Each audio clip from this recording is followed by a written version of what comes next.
buang air ya, ataupun buang air besar itu disebut juga dengan hadas kecil. Kenapa disebut hadas kecil? Karena untuk mensucikannya tidak perlu mandi, cukup istinja saja, cukup cebok saja, itu sudah disebut mensucikan diri dari hadas kecil. Ulangi, kenapa disebut hadas kecil? Karena membersihkannya cukup dengan yang kecil-kecil saja, tidak sampai disiram semua badan, tidak perlu mandi, cukup cebok saja atau istinja saja, itu sudah dianggap suci. Nah, kenapa hadas besar atau hadasul akbar disebut hadas besar? Karena untuk mensucikannya tidak cukup dengan istinja, harus mandi wajib, harus mandi wajib atau mandi junub, ya istilahnya.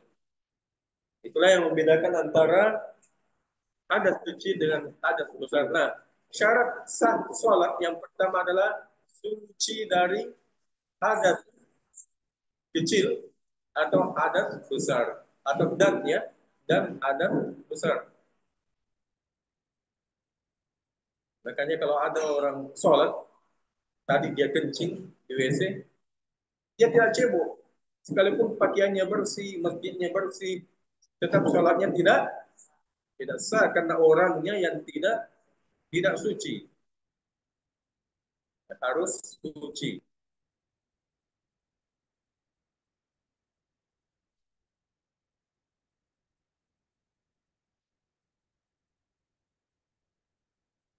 Jalan maka dari Allah Taala di surah Al-Maidah ayat 6, Allah berfirman dalam surah Al-Maidah ayat 6. Allah berfirman Allah berfirman dalam surah Al-Maidah ayat 6. Ini sudah dibaca sebelumnya. Berulang-ulang ini sudah. Tapi harus dibaca lagi karena berkaitan dengan syarat yang pertama. A'udzu billahi minasyaitonir rajim. Idza kuntum ila sholati faghsilu wujuhakum wa aydiyakum ilal marafiq famsahu bi ru'usikum wa arjulakum ilal ka'baini wa in kuntum junuban fattahharu. Ini ayat yang terakhir, ini bagian yang terakhir yang harus kita dalami. Karena yang di awal itu sudah dibaca berkali-kali ya sebelumnya. Sebelumnya. Artinya narkomailo kotak Thomas Sempajang, kalau kalian ingin melakukan sholat, kalau kalian ingin sholat, kita kumpul bila sholat, kalau kalian ingin sholat, silu wujuhakum bisairi rupamu, cucilah mukamu atau wajahmu. Silu wujuhakum, maka cucilah mukamu, cucilah wajahmu. Wa aidiakum ilal marafiqi, dan dia limamu si bawah sikumu. Kemudian tangan dan sikumu, tangan sampai siku atau tangan dan siku,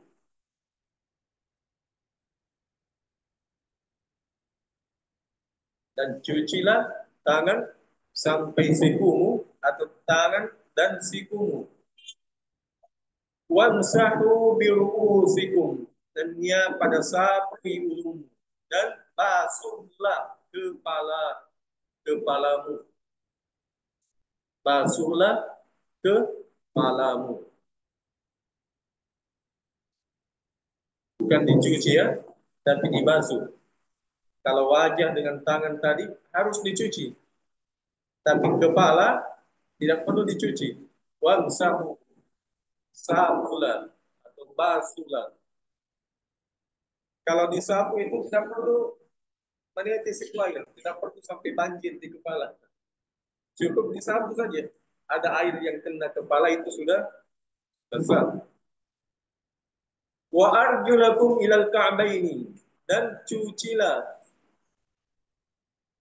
kaki kalian, cucilah kakimu sampai mata kaki.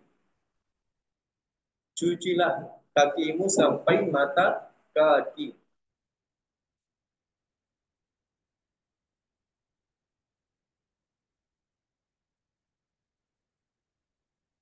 Cucilah kakimu sampai mata kaki, atau cucilah kakimu dan mata kaki. Ada ulama yang mengatakan harus dan di situ. Karena harus melewati mata kaki ya. Bukan cuma sampai di mata kaki, tapi harus melewati supaya betul-betul dicuci juga mata kakinya. Lanjut, wa in kuntum junuban fatahharu. Nariko na nariko ajunuka pada ape paciko atau pada cemeko. Dan jika kalian junub, dan jika kalian junub,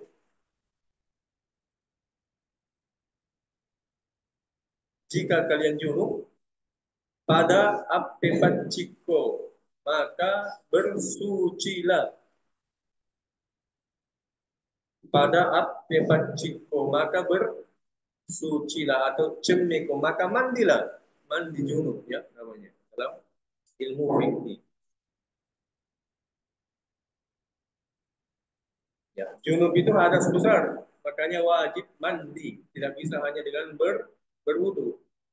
Nah, itulah tadi syarat yang syarat sah sholat yang pertama.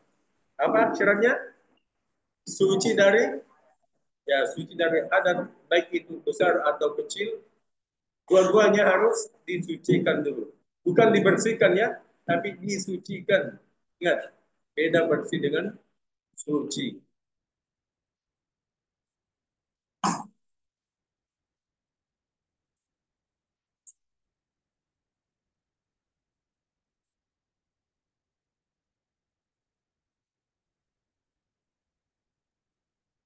Ya, yang kedua, syarat sah sholat yang kedua.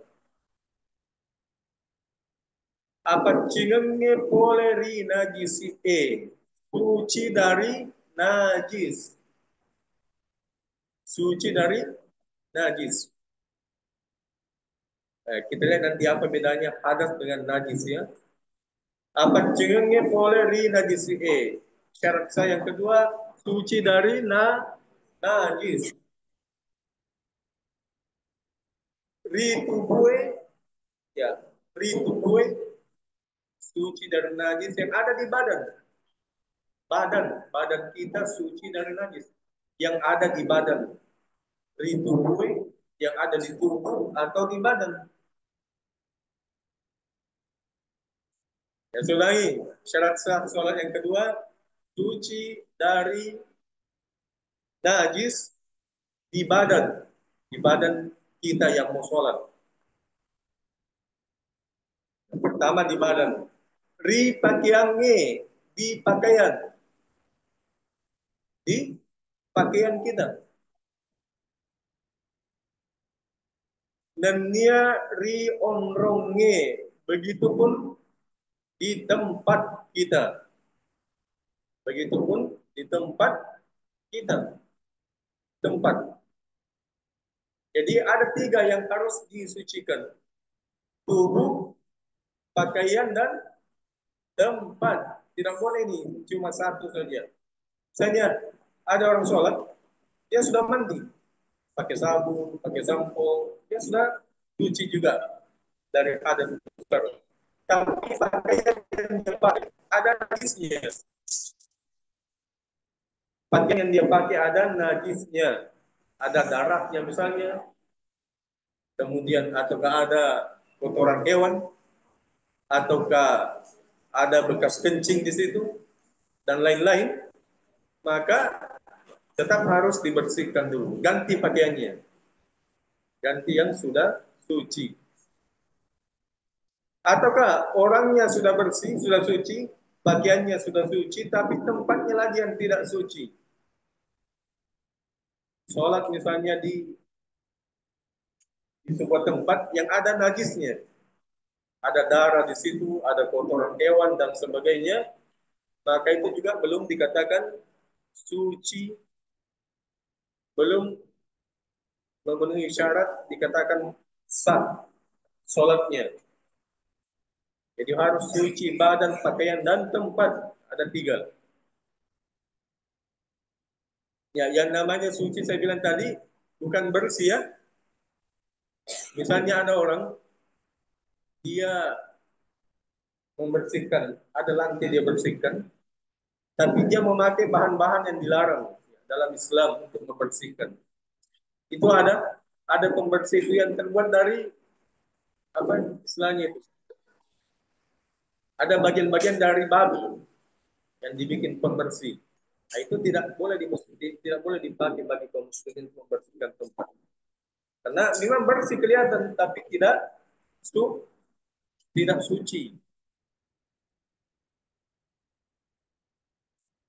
Jadi suci itu ya, bagi kita kaum muslimin berbeda dengan bersih bagi orang-orang yang non muslim. Ya.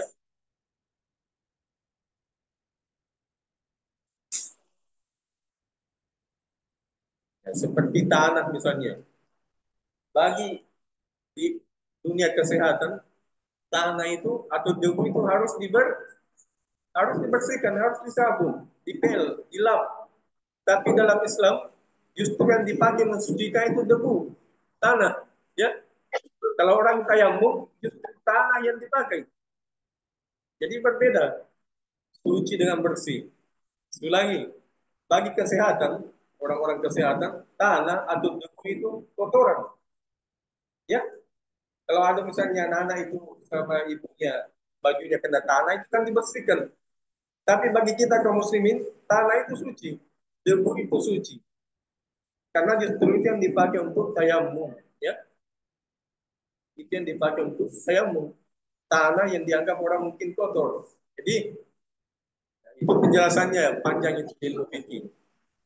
Ya, apa-apa yang dianggap suci sekalipun menurut orang mungkin tidak bersih.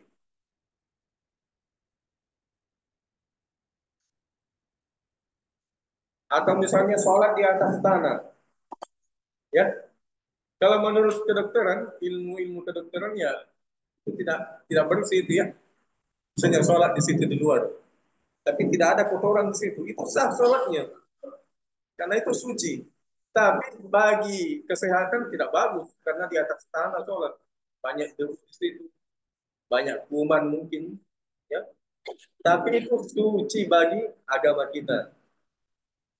Sah ketika ada orang yang sholat di atas tanah, di atas pasir, di atas batu, apalagi di atas misalnya musim hujan ya, kita mau sholat tidak ada tempat selain yang basah itu atau di sawah misalnya ada airnya tidak apa-apa.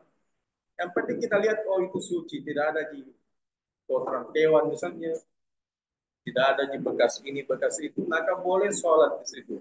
Di lumpur misalnya, lumpur tidak apa-apa sholat di lumpur, asalkan lumpurnya bukan bekas ya hewan di situ, tapi kelihatan suci maka boleh. Tapi menurut kesehatan itu tidak bersih. Masa sholat di lumpur, ada tanahnya, ada kumannya di situ, ada bakteri mungkin. Ya, jadi harus dibedakan. Nah, ini untuk mempermudah. Coba bayangkan, kalau tidak boleh orang sholat di atas pasir, tidak boleh orang sholat di atas tanah, harus ditehel begini, pakai susah sekali. Kalau ada tempat misalnya tidak ada seperti itu, bagaimana? Jadi untuk mempermudah kita melakukan ibadah, boleh sholat di tempat apa saja, asalkan di situ tidak ada najis, ya, karena harus suci dari najis. Pakaian, tempat dan tubuh kita harus disucikan dulu.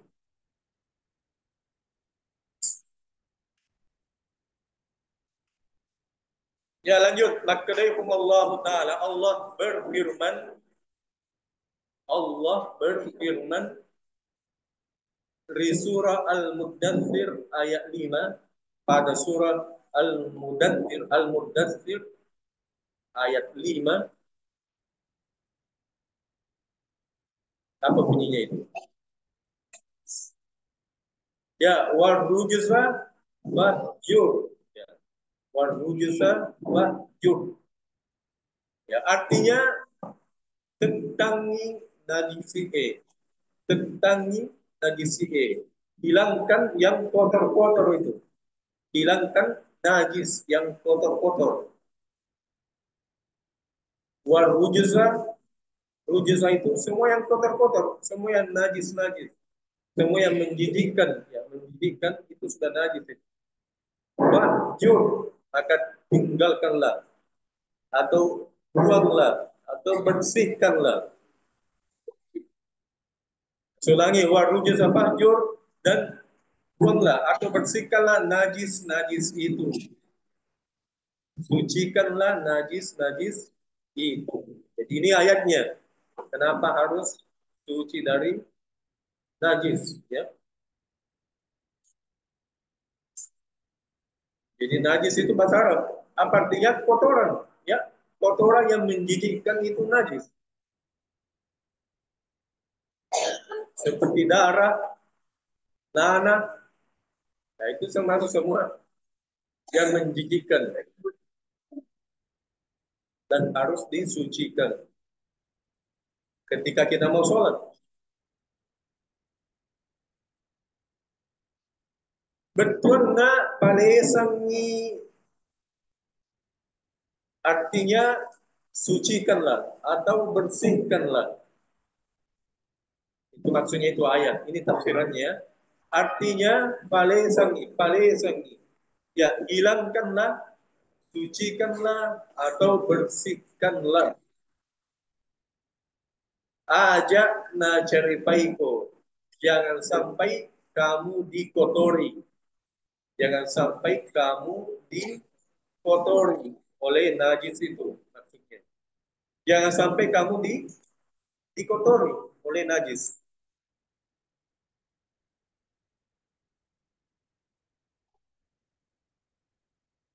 Ya, jadi pakaian harus betul-betul bersih.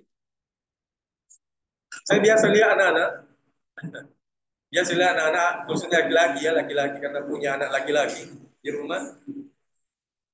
Jadi perlu diperhatikan itu. Ya, biasanya anak laki-laki kalau ke WC kencing, tidak dibuka celananya, langsung saja kencing di WC. Itu pasti air kencingnya kemana-mana itu, pasti kena celananya itu ya. Karena terpercik, kena di pahanya mungkin atau di bagian bawahnya, ujung-ujung celananya, itu pasti terpercik air kencingnya. Nah, kalau celana seperti itu dipakai sholat, sekalipun sholat 100 rakaat, ya menurut ilmu fikih tidak sah. Karena ada najisnya, belum disucikan. Makanya kalau saya pribadi ya, nggak tahu kalau orang lain. Kalau saya pribadi, kalau mau buang air, baik pakai celana atau pakai sarung, saya buka dulu. Mungkin lama memang. Biasanya kalau saya ke WC itu lama. Kenapa? Saya buka dulu. Karena rugi saya sholat, kalau pakaian saya kena najis, tidak sah. Mending tidak sholat. Rugi ikut sholat, tapi kita yakin bahwa pakaian kita belum bersih, belum suci, ujung-ujungnya tidak sah juga. Mending lama dulu prosesnya. Jadi saya buka dulu sarung atau celana, saya buka dulu. Yakin bahwa betul-betul ketika buang air kecil atau buang air besar, tidak ada kotoran yang mengenai pakaian kita. Tapi orang kadang malas ya, kadang malas itu, jangan dibuka deh, langsung saja kencing. Akhirnya kena celananya air kencing, ikut sholat, ya sholatnya tidak sah kalau menurut ilmu fikih. Wallahu alam, Allah ampuni atau tidak, yaitu haknya Allah. Tapi menurut ilmu fikih tidak sah sholatnya. Kalau tidak sah, artinya tidak diterima. Capek-capek sholat tapi tidak diterima. Jadi penting dulu capek-capek dulu. Karena saya di WC itu ketuk-ketuk terus sama orang. Cepat Ki, cepat Ki. Tunggu sebentar. Karena saya buka dulu sarung saya baru pakai kembali jadi lama. Karena khawatir saja ya seperti itu. Supaya kita bisa beribadah dengan baik dan dikatakan sah. Ya, ya lanjut. Petuanna sudah tadi ya. Makadai Nabita, Makadai Nabita Muhammad lihat di sepesana Rasulullah bersabda dalam hadis yang sahih. Rasulullah bersabda dalam hadis yang sahih tentang bersih dari atau suci dari najis ini. Apa sabda Nabi? Idza aqbalatil haidatu fad'is salata. Kata Nabi, ini mirip dengan yang sudah kita bahas sebelumnya. Dari komat darah ulam ulam tentang sempajangnya. Ini untuk perempuan. Ya. Apabila dalam keadaan haid, apabila dalam keadaan haid, maksudnya perempuan tentangi sempajangnya, maka tinggalkanlah sholat. Tidak boleh sholat, maka tinggalkanlah sholat untuk perempuan ketika sedang bernajis atau ketika sedang cepat, cepat. Ya, apabila seorang perempuan sedang haid, maka tinggalkanlah sholat. Wa idza adbarat, wa idza adbarat, kalau sudah berhenti, haidnya maksudnya,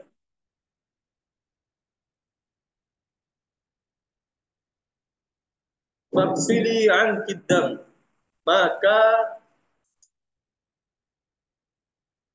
kalau sudah berhenti haidnya, maka faksili an kiddama wa sholli, maka cucilah bisraini nainapaku masempajang, maka cucilah kemudian sholat, bersucilah kemudian sholatlah.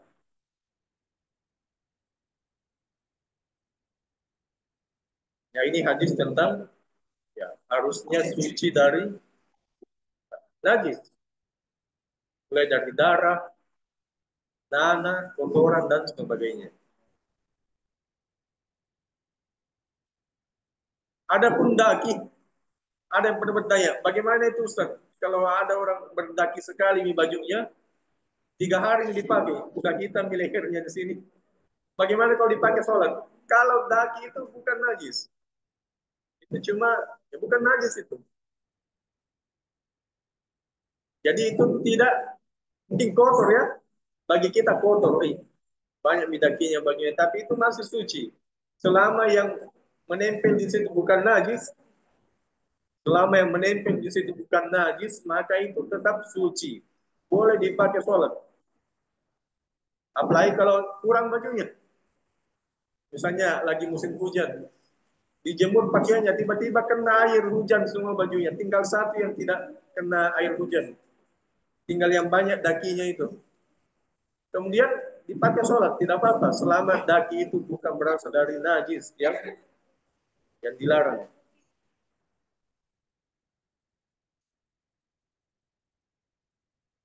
Atau cat misalnya, bekas-bekas cat, ada orang pekerja, dia sudah mencat bangunan penuh, badannya, pakaiannya, cat, kemudian dipakai sholat, tidak apa-apa. Itu bukan najis ya. Kalau dia tidak punya baju yang lain, tapi kalau punya sebaiknya diganti dulu, baru sholat.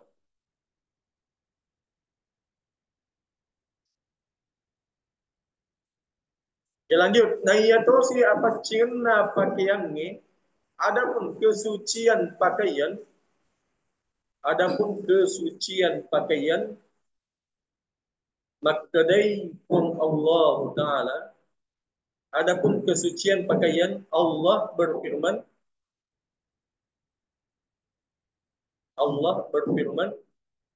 di surah Al-Mudaththir ayat 4, dalam surah Al-Mudaththir ayat 4, Adapun kesucian pakaian, Allah berfirman dalam surah Al-Muddathir ayat 4, apa itu? Ya, wa thiyabaka wa tahhir, dan ia pacini pakaianmu dan sucikanlah pakaian, dan sucikanlah pakaianmu, bukan bersihkan ya, sucikan pakaianmu. Misalnya ada orang, misalnya di sungai ya, di tempat terpencil misalnya, pakaiannya kena najis, dengarkan, pakaiannya kena najis, kena kencing misalnya, atau kena kotoran hewan dan sebagainya. Terus mau dicuci itu pakaian, tapi dia tidak punya sabun. Dia di sungai misalnya, sungai yang mengalir, tidak ada sabunnya, tidak ada sampo di situ untuk mencuci pakaiannya, maka cuci saja.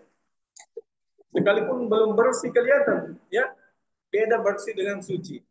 Kalau sudah disucikan, dicuci di air yang mengalir, misalnya di sungai, sekalipun kelihatannya belum bersih, tapi itu sudah suci ketika sudah dibersihkan di sungai misalnya. Jadi sucikanlah pakaianmu, bukan bersihkanlah pakaianmu, tapi suci.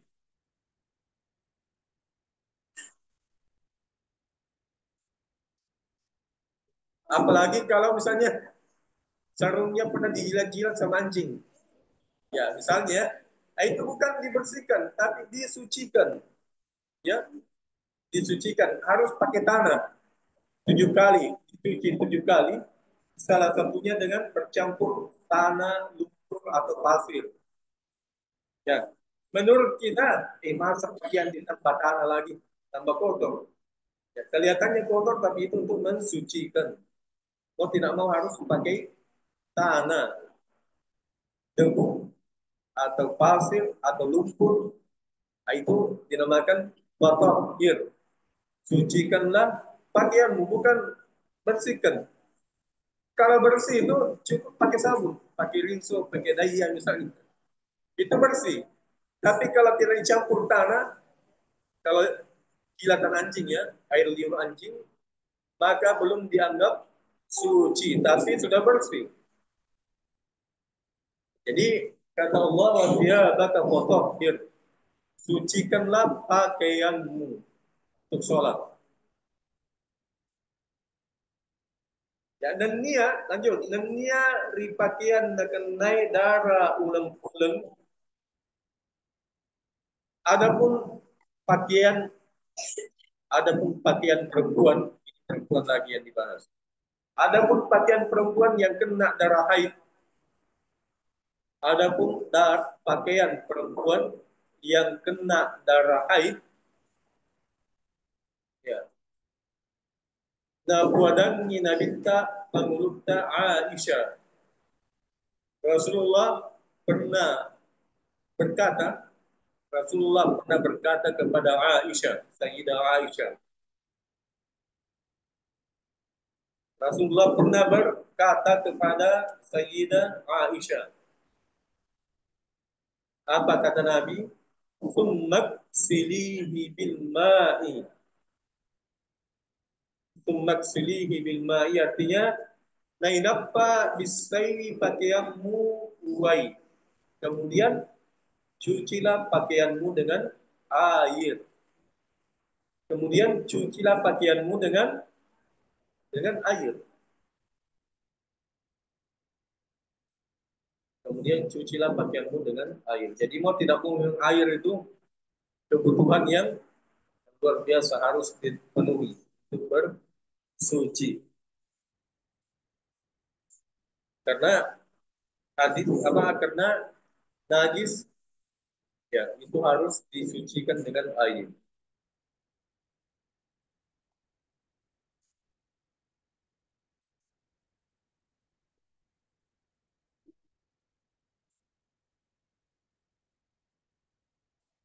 Ya. Supaya pakaian itu atau supaya najis itu hilang itu ada syaratnya. Ketika wujudnya dan baunya sudah hilang, ya, ya. Ketika baunya serta wujudnya itu najis sudah hilang.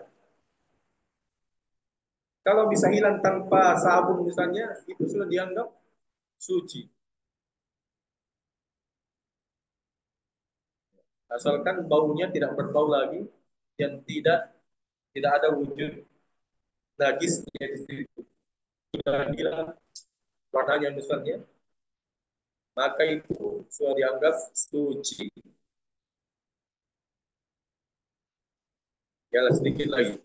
Nah, iya dosi apa cingen naon rongi, adapun kesucian sebuah tempat, adapun kesucian sebuah tempat, adapun kesucian sebuah tempat, kan tadi tiga ya, suci badannya, suci badannya, suci tempatnya.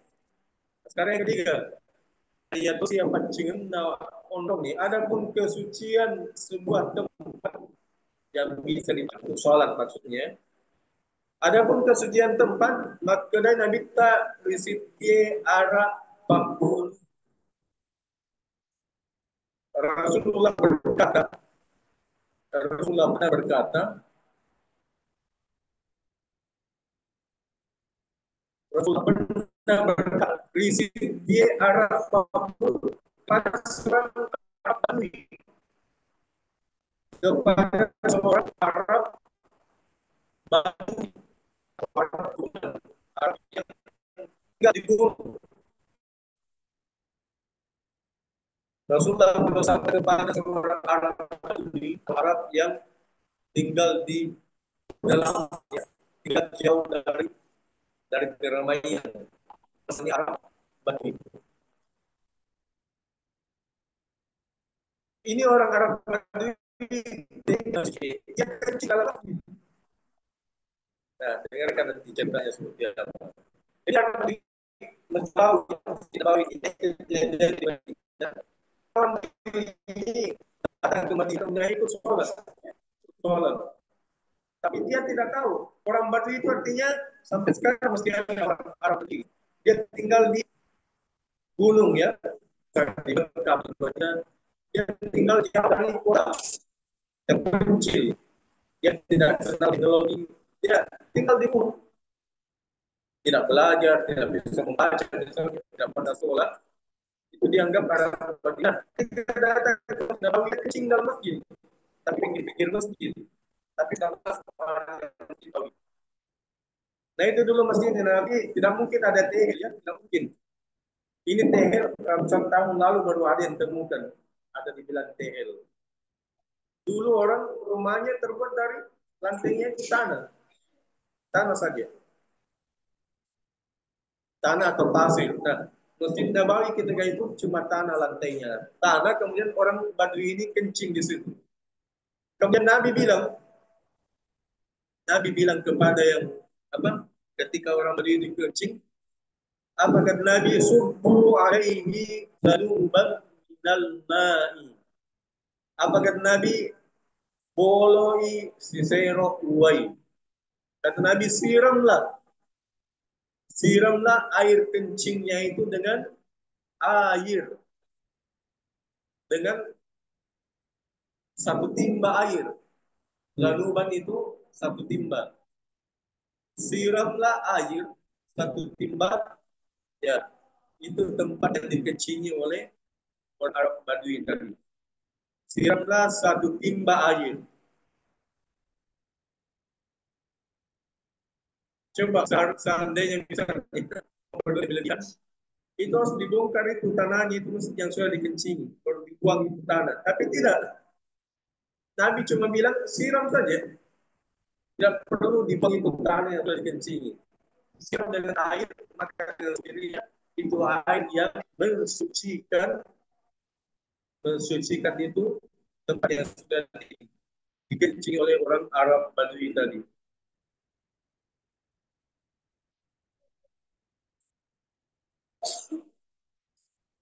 Misalnya sekarang kalau sudah kayak begini, ada nasi, pasti bisa disiram air yang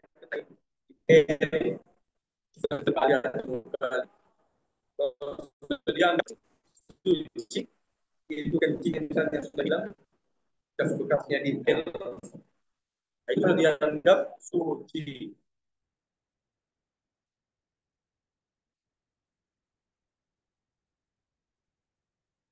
Dan tidak perlu berlebihan ya, biasa saja. Tidak perlu panggil orang ahli, suci ini atau tidak. Cukup kita saja. Kalau dianggap tidak bau nih, tidak ada nih warna-warna kuning di situ. Kalau kencing ya, itu sudah suci itu. Ya, tidak perlu berlebih-lebihan.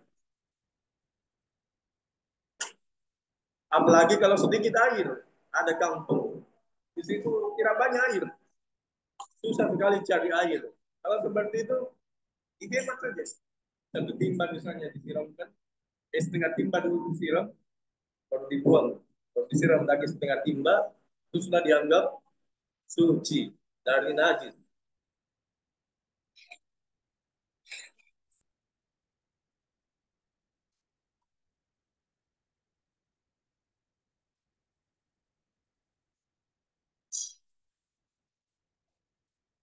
Termasuk pakaian perempuan. Dalam Islam kan perempuan itu, dengarkan, perempuan itu dalam Islam terbalik dengan laki-laki. Ya, ini penting ini. Kalau laki-laki disunahkan pakaiannya di atas mata kaki. Kalau perempuan disunahkan pakaiannya itu sampai ke tanah. Kalau perempuan bahkan ada yang mewajibkan pakaiannya perempuan itu harus menyentuh tanah supaya tidak kelihatan auratnya kakinya. Nah, ada yang pernah bertanya ke Nabi, "Wahai Rasulullah, gimana pakaiannya perempuan yang kena tanah? Pasti kena najis, ya. Jalan misalnya dari sini ke depan sana, pakaiannya menyentuh tanah di jalanan, pasti kena najis. Ada mintai di situ, ada pokoknya macam-macam di jalan itu ada najis-najis. Apa kata Nabi? Tidak perlu dicuci.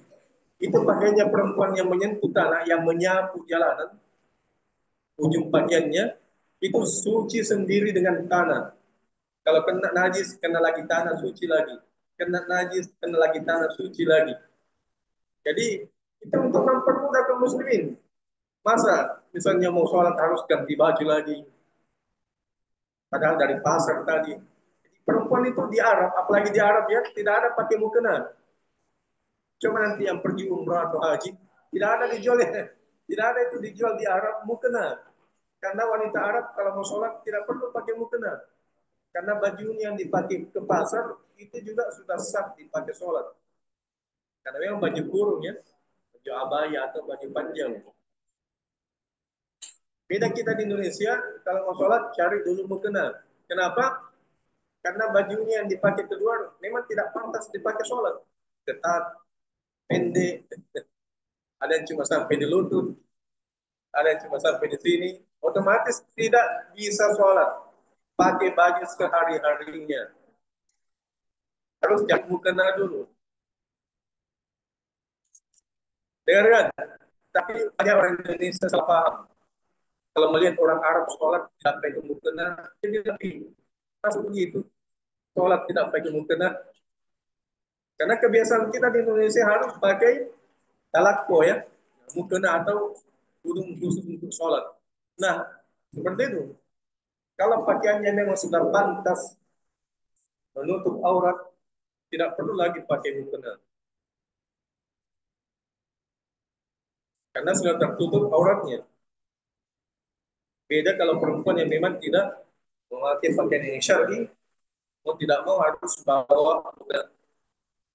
Atau di masjid itu biasa disediakan mukena untuk dipakai sholat.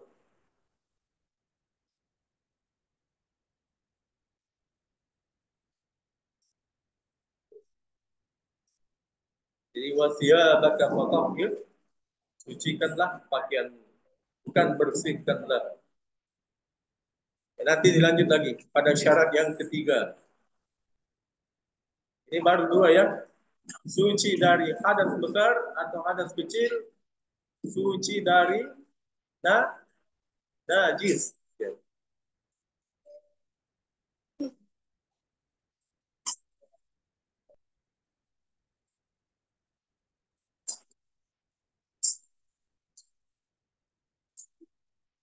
Ya ada kemarin bertanya, pertemuan kemarin itu pertemuan minggu lalu.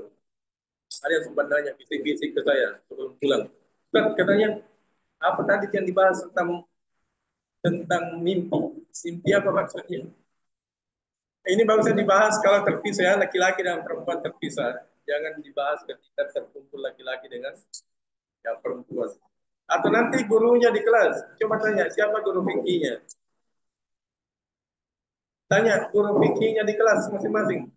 Perempuan tanya gurunya perempuan, laki-laki tanya ke gurunya yang laki-laki. Karena ini tidak bagus dibahas ya, ketika bersamaan. Terus saya tanya, yang bertanya itu saya tanya, kamu sudah mimpi apa belum? Katanya tidak tahu. Jadi belum tahu tentang mimpi apa. Nanti tanyakan sama gurunya di kelas. Bukan mimpi horor ya. Ya nanti ditanyakan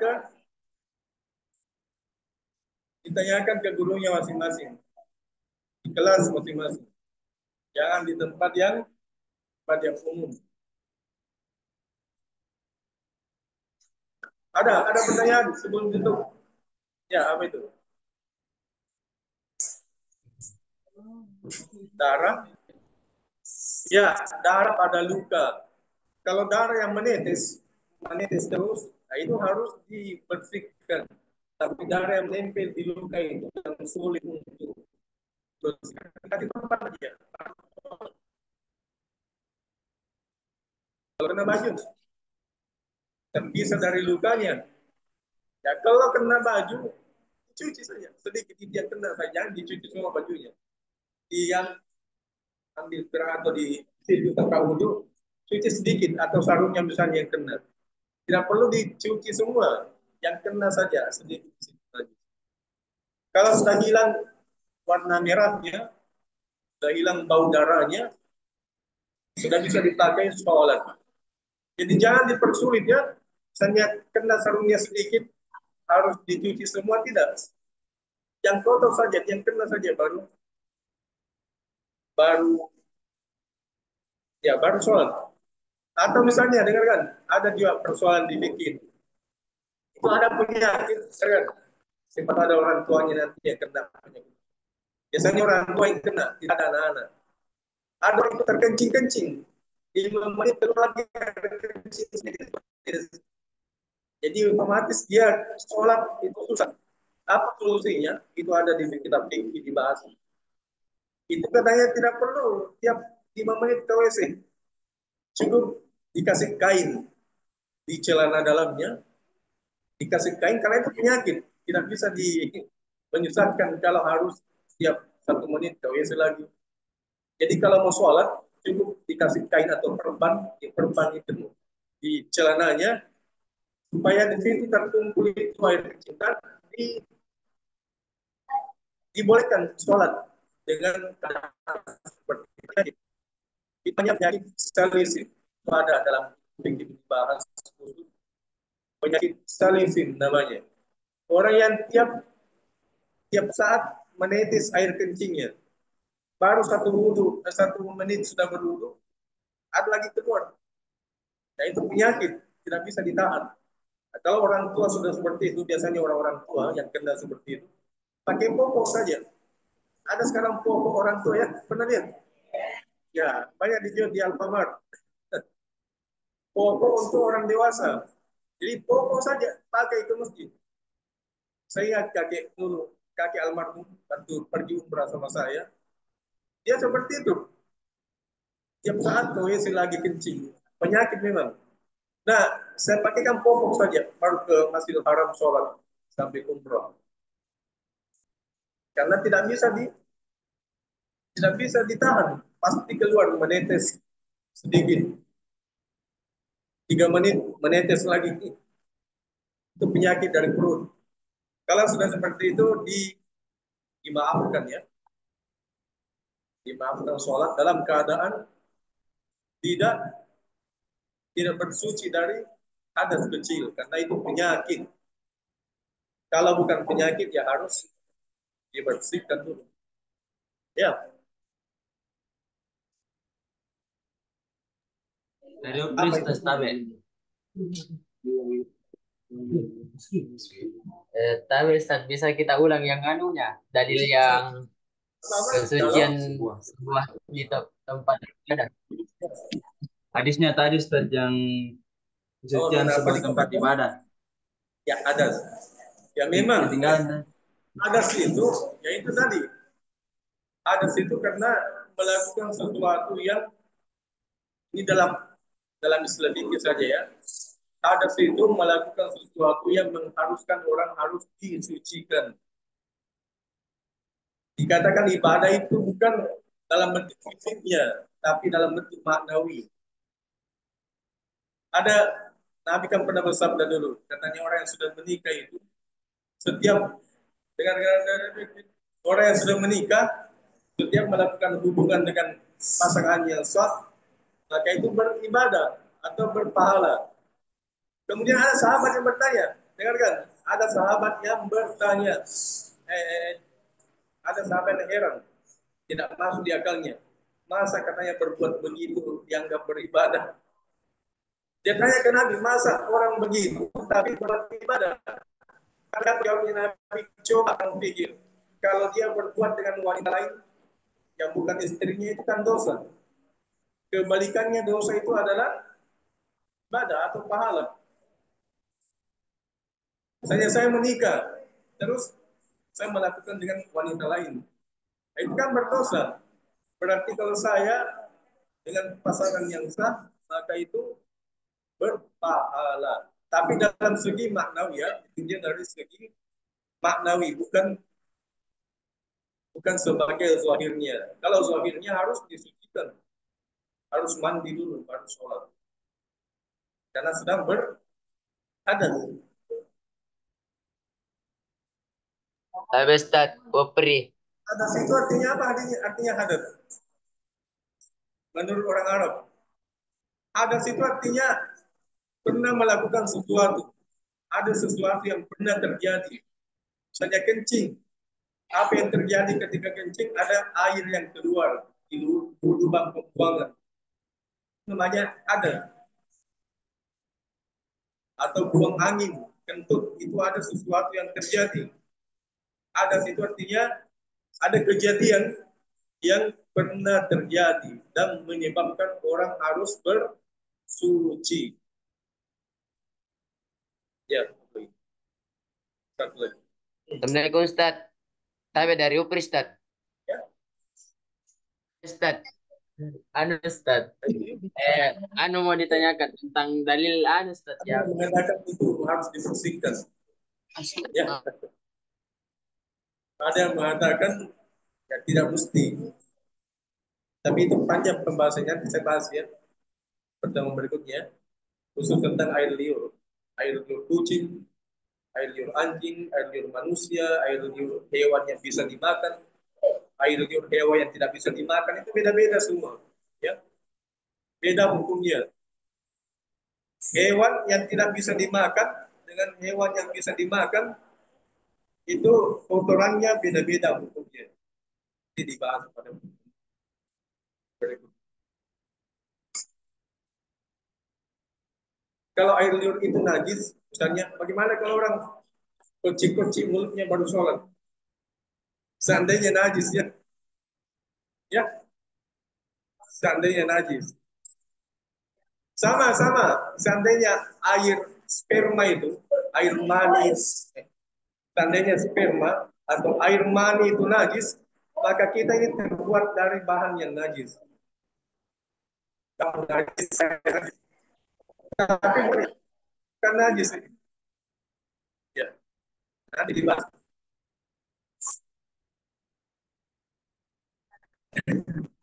Tanyakan sama gurunya di kelas. Ya. Jangan di sini. Afwan Ustaz. Afwan. Kita Assalamualaikum Ustaz. kita nanti pada pertemuan berikutnya. Subhanallah wa bihamdihi wa la ilaha illa anta astaghfiruka wa atubu ilaik. Amin ya Allah.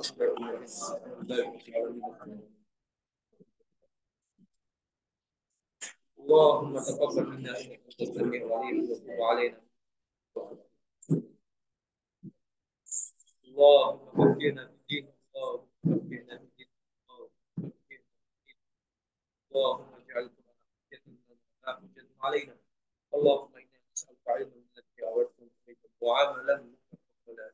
ربنا آتنا في الدنيا حسنة وفي الآخرة حسنة وقنا عذاب النار. الحمد لله رب العالمين.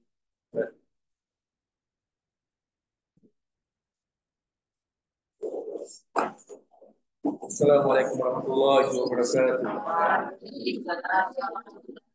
Waalaikumsalam warahmatullahi wabarakatuh.